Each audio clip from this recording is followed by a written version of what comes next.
Goeiedag vriende, ons is by 'n tweede sessie van ons gesprek met Pierre de Tooy wat betrokke is by Jacob Sowell. Hy het 'n eerste sessie gedoen waar hy so 'n bietjie die agtergrond gegee het oor hoe hulle daarby uitgekom het.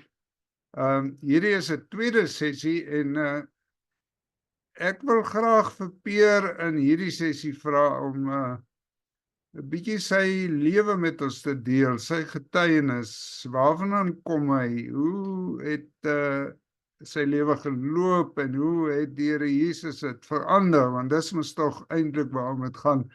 En ek gaan nou vir Pierre vra om sy storie te vertel. Goeiemôre, dankie Chris, weer eens. My verhaal begin so hier by, toe ek 4 jaar oud was, waar my moeilikheid begin het, waar ek deur die bure se seun gemolesteer was. En dit het aangehou en 'n geweldige impak op my lewe gehad in terme van vrees en gedragspatrone. Ek was 20 in matriek, ek het dagga gebruik, sigarette gerook, gedrink, en so is ek deur die lugmag en toe in die werksomgewing waar ek sonder om laat dit klink asof iets is waaroor ek spog, maar op daai stadium wat ek nog kon tel en kon onthou, was ek met ongeveer oor 150 mans te mekaar. En in die proses het ek HIV positief geword. En ek het dit uitgevind nadat Liberty Life en Old Mutual verpleegers na die werksplek gestuur het, wat my bloed getrek het, getoets het, beide my polisse gekanseleer. Ek is toe self dokter toe en ek het toe my HIV positief uitslaa self gekry. En ek is toe gevra of ek sal deelneem aan 'n proefnemingsproses, ek en my pater van daai tyd.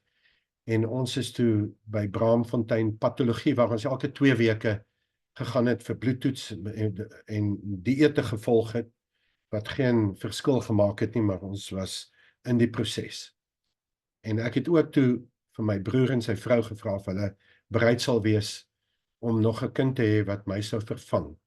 Nou dit was in my grootheidswaan en met my trots en my hoogmoed het ek nou gedink ek het hierdie vreeslike breinwyf gekry om dit tot stand te bring, want hulle is swanger en so het die tyd verloop.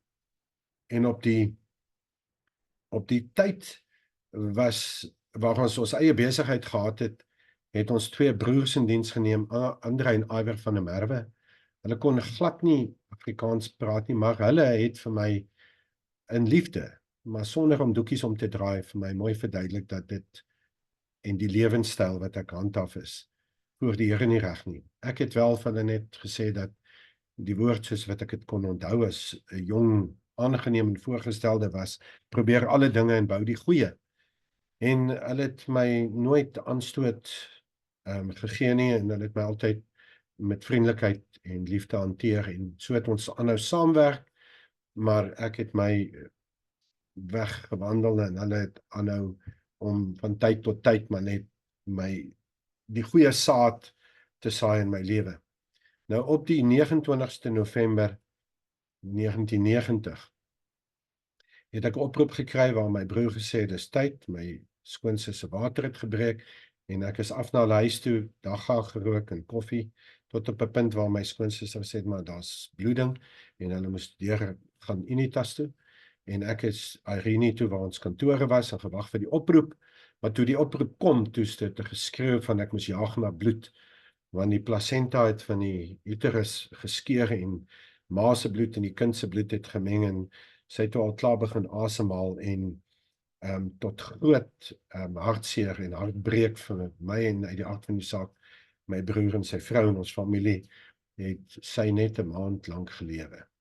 Maar op daai stadium, ek bly na Irene, maar ek het nie geweet waar kerk was nie, maar ek het, my ma het in Randburg gebly en ek het geweet waar 'n groot kerk was, en dit was Rema en ek is toe daarna toe en daar was 'n konferensie en Reinhard Banke was daar die spreker. En daar was 'n oproep vir siekes om vorentoe te kom en 'n vriendin van my het my gesê, gaan vir gebed en ek het toe gegaan en hy het gesê dat as jy 'n probleem het met jou skouer of jou rug of waar ook al, dan moet jy jou hand daar plaas en as dit deur jou hele liggaam is, dan moet jy jou hand so op jou hoof sit. En dan het hy gebid. En terwyl hy bid het ek hierdie sensasie gehad wat so deur my liggaam gegaan het en so by my voete uit.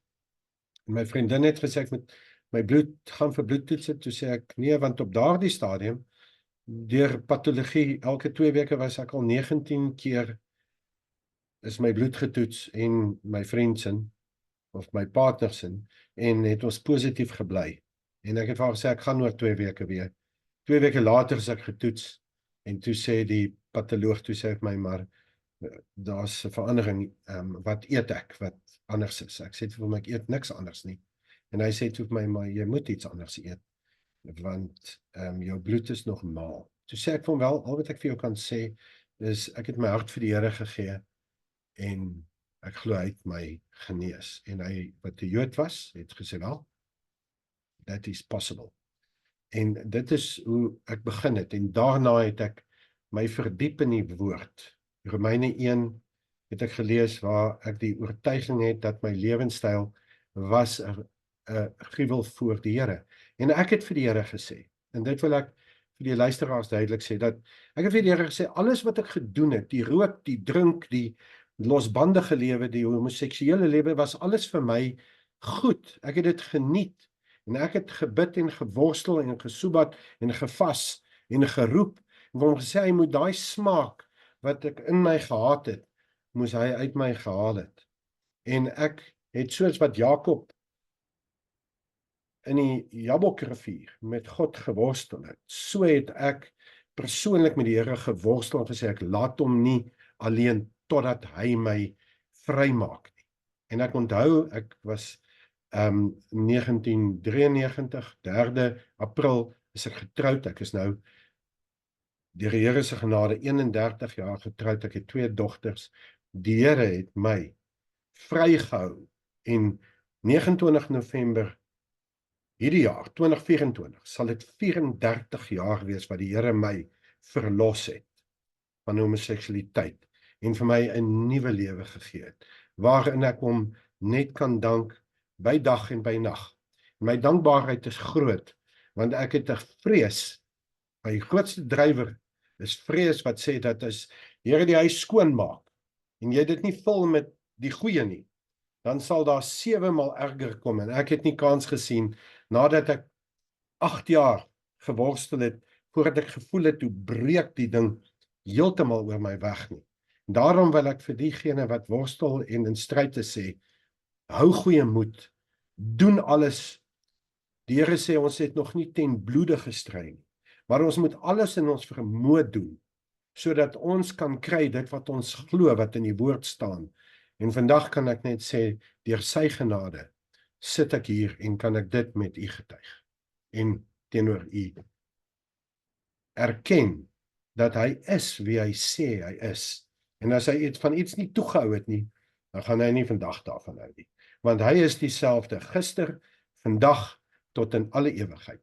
En die woord sê, as ons iets wegvat, of iets bysit, is dit beter vir ons om 'n meelsteen om ons nekke te hê, en in die diepte van die see gegooi te word, as wat ons iets bysit of weglaat. En ek dank die Here vir sy getrouheid in my lewe.